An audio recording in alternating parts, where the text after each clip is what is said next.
Magandang araw po sa inyong lahat mga kabuksi at ngayon po okay na po tayo. Ngayon po papasyalan naman po natin si Jerome.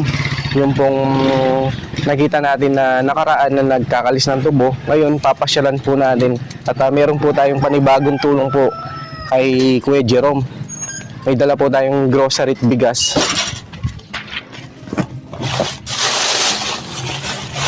Ito po may dala po tayong grocery at bigas.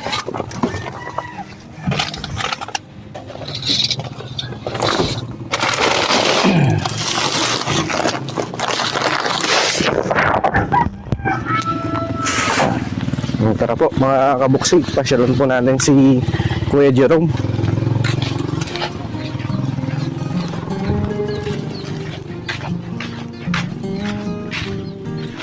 Dito po yung bahay ni Kuya Jerome po.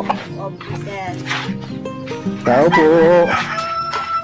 Hello Kuya. Pwedeng tumuloy Kuya. Hello po ate, magandang araw po. May panibagong tulong Kuya na pinapabigay po sa inyo.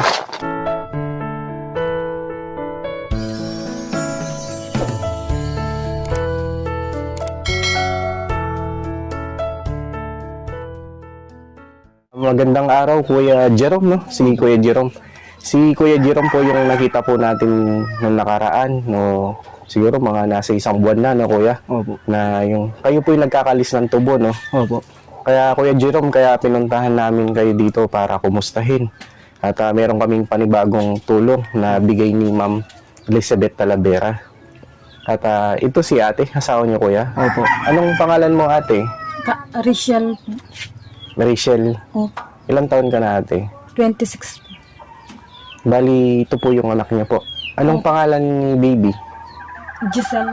Ilang taon na siya? 4. Hindi pa po siya nag-aaral ngayon. Gusto po sana paralan kaso po wala pong pambili ng mga gamit sa school ngayon po. Wala po siyang trabaho. Namumuso lang po siya. Nakikipag-arawan lang po. Oh. Tapos po, yung tagulan na po, wala po talagang trabaho. Gusto ko pong pumasok sa school kaso wala po siyang pambili ng mga gamit sa school. Malapit na po yung pasukan. Anong na niya dapat ate? Papasok niyo na siya ng kinder o Daycare. daycare? Daycare, 4 na taon na po. Sige ate, baba niyo na lang po si baby dito po para magkita po. Dito po, uupo niyo na lang po sa gitna. Kayo po ate, ano po yung pinagkakabalan niyo dito ngayon sa bahay? Dito lang po sa bahay, nag-aalaga po ng bata. Tapos nagluluto lang po dito. Pinagluluto nga sa ako pag may trabaho. Nabali kayo po yung naiiwan dito sa bahay. Opo. Ngayon Kuya Jerome, kumusta po kayo Kuya? Kumusta po yung trabaho niyo po ngayon? Ano po, nagtatanim po, tsaka po nag-aalaga ng kalabaw. Tsaka nagkakalap po ng gulay. Tsaka nag-ano po ng puso. Tsaka po nagpuputol ng kawayan. Lahat na ng pwedeng pasukan na trabaho na Kuya Jerome na pero ngayon po walang Ngayon po wala po akong trabaho. trabaho. Nag-ano lang po ng kalabaw. Nagpapasto lang po. nagpapasto ng kalabaw ngayon. Opo. Paano yung Saudi? Nakikipag-alaga lang po. Nakikipag-alaga kayo? Opo. Paano yung pang-araw-araw nyo ngayon Kuya? Yung Binibili lang po namin yung bigas. Kilo-kilo. Kung 300 po yung sahod. Yung kalahati po, pinagbibili po ng kilo-kilong bigas. Ngayon po, mahal na po yung bigas. Tig 55 na po yung kilo. Iba-iba po yung pinagkakasya lang po namin. Ngayon po, bumili lang po kami ng ng bigas. ilang kilo yung nabili nyo ngayon natin? 2 kilo po. Tig 55 po kasi mahal na po yung... Hindi natin po nabibili yung kalahating bigas. Kasi po mahal na po. Tapos wala pa pong trabaho. Ngayon Kuya, wala po kayong trabaho po ngayon Kuya Jerome? Wala po. Yun lang pong kalabaw. Yun po yung inisakaso ko lang po. Ngayon po yung sa pagkakalis ng tubo, wala po ngayon. Wala pa po. Paano yung Kuya? Paano nyo po yung sa pang-araw-araw nyo po na pangkain nyo po ngayon? Pag ano po, pag meron pong trabaho po, nag-extra po ako. Para po meron pong panggastos. Ngayon po, wala pa Ngayon po, po. wala po talagang trabaho. Kasi sa bukid kuya, yung sa pagtatrabaho sa bukid, minsan yung merong trabaho, minsan wala, di ba? Opo. Opo. May panahon na may kalisan ng tubo, may Opo. panahon na nagtatanim ng palay. Iba-iba po yung trabaho. Namumuso, aakyat po sa bundok. Tapos pag minsan may isang daan lang po siya. Tapos yung kalahati, bibili po namin ng bigas. Tigi 1 kilo, 2 po. Ngayon, Kuya Jerome, wala pa rin kayong ilaw ngayon dito. Wala pa pong ilaw po. Ito yung bahay niyo, Kuya Jerome. Opo. Ito po mga kabuks, ito po yung bahay ni na Kuya Jerome. Yung bahay namin, kahit maliit lang po, para po meron kaming tirahan. Simple lang po. Gusto ko po sana makapag po ng ilaw. Wala pa po kasing ilaw eh.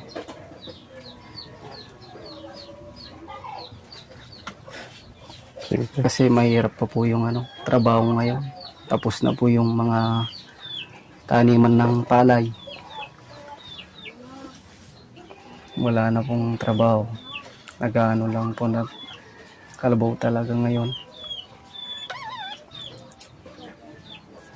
Gaano ka-importante, Kuya Jerome, na magkaroon kayo ng ilaw? Mas, mahirap po walang ilaw kung may anak po. Pag minsan po malinsangan, yung anak po pinapawisan, tapos naghahanap po ng ilaw. Mas maganda po yung may sariling kuryente. Pero kahit pa paano, Kuya Jerome, kahit na gusto nyo man pag-ipunan yan, magkasariling ilaw kayo, wala pa rin, no? Kulang Wala pa rin. Kapos pa po eh. Kahit solar lang po yung basta may ilaw po, mga solar na lang po. Kahit solar, wala kayo, Kuya. Wala po. Wala. Paano yun? Kahit Pag, solar lang po, malaking tulong na po yun. paano yun, Kuya? Ate, pag gabi po, ano po yung ilaw nyo na ginagamit? Ano lang po, strobo light lang po. Pag wala mo lang. Ano yung... Flashlight. Strobo light po yung pong flashlight na kinichat. Flashlight. Opo. Mahirap na walang ilaw, no? Lalo na pag gabi, hindi kayo makakilos na maayos. Yung mga gawain dito sa bahay. Tapos po kung wala pa pong sahod, tapos oras ng gabi, doon pa lang po kami nagluluto. Tapos nag-iiram lang po ng flashlight para makapagluto po. Kuya Jerome, kaya napasyalan namin kayo, ate, may bibigay kaming tulong sa inyo. Nabigay ni Ma'am Elizabeth Talavera. Sana itong pagbalik namin sa inyo ngayon, sana kahit papaano meron makatulong. Kahit na mabigyan lang kayo ng solar o magagamit nyo na ilaw, di ba? Opo. Napakalaking bagay na may ilaw kayo. Malaking bagay na po sa amin kahit solar lang po. May ilaw po kami. May sariling ilaw. Pero ngayon, Kuya Jerome, may bigas kayo ngayon na Yun lang po, yung pong binili Bumili pa po po ako kahapon. kanina, sakto po. Dumating po kayo, hindi po namin nakalain na darating po kayo, hindi po namin alam. Bumili lang po ako ng may 100 po ako, may 100, bumili po ako ng 2 kilong bigas.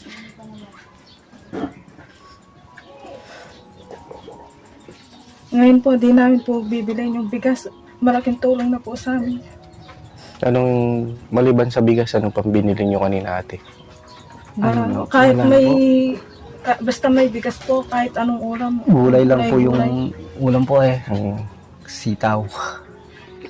Sitaw, gulay-gulay po. Kinukuha na lang sa bundok, no? Opo. Nangangalap lang po. Pero importante, Kuya Jerome, kahit na mahirap yung buhay yung bata, dapat mapag-aaral, no? Opo. Na dapat makapag-ano na siya sa pag-aaral niya, makapag-umpisa na. Opo. Paano yung pag-aalaga mo ng kalabaw, Kuya Jerome? May sahod ka nun? Wala po. Ano po lang yun.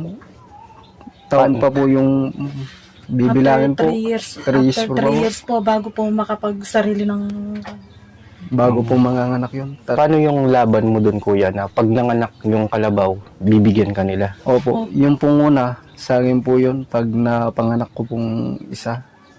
Tapos po, pag nanganak pong pangalawa sa kanila na po yun. Sa kanila. Opo, bali ano lang po. Palitan lang po yung ano namin. Pero matagal din, no? Matagal po. Bago manganak yung kalabaw, 3 taon mong Opo, alagaan. 3 po kasing taon po yun. Kaya po, tiyaga lang po yung ano talaga. Tiyaga lang. Pag-alaga po ng kalabaw. Bakit, kuya, na naisipan mo na makipag-alaga ka ng kalabaw? At para saan yung iniisip mo na kung magkaroon ka ng kalabaw? Iniisip ko po pag ano, Pag para po mayroon pong gagamitin yung pong anak po. Sa oras pag, po ng in pag case lumaki na po siya. emergency po, may gagamitin po. Magkano yung kalabaw ngayon, Kuya Jerome? Nasa ano na po, yung pong 1 taon po na kalabaw, nasa 22,000 na po. 22,000. Opo. Iba pa yung mas malaki, no? Opo.